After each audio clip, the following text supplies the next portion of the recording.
Contents of Brian Laundrie's notebook have been revealed. Here at 10, we've got our first look at what he wrote about the death of his fiancée, Gabby Petito.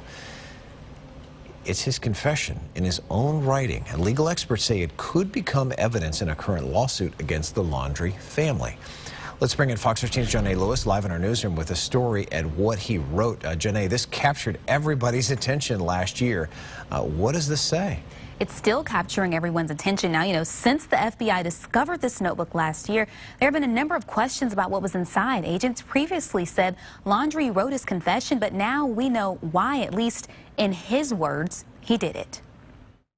Glimpses into his final words. The FBI recovered this notebook last year near the remains of Brian Laundrie in the Carlton Reserve in Sarasota County. And now for the first time, we are seeing what he wrote.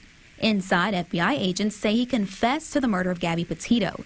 In the pages publicly released, Laundrie writes, "I ended her life. I thought it was merciful, that it was what she wanted, but I see now all the mistakes I made." The FBI determined Laundrie killed Petito last year while on a cross-country trip. Her parents in New York reported her missing when they stopped hearing from her, then learned Brian returned home to Florida without her. Searchers found her body in Wyoming, and a coroner said she was strangled to death. Laundrie called her death an unexpected tragedy, saying Petito was hurt while they were at a park in Utah.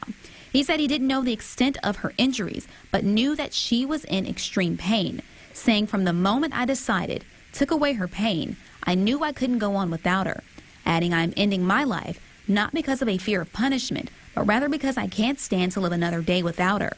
I've lost our whole future together, every moment we could have cherished. I'm sorry for everyone's loss."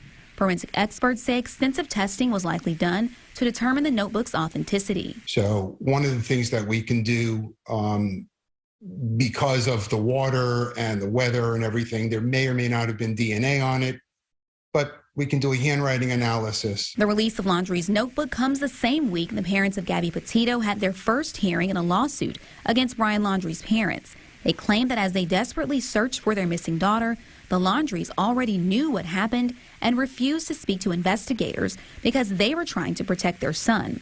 Analysts say the contents of his notebook could be a critical piece of evidence in the family's lawsuit. If there is a date in the notebook, like a lot of people will date a diary or something like that. The journal reveals a lot about what Brian Laundrie's intent was, and whether or not that crosses over into anything they contribute to his own parents, that's a different story.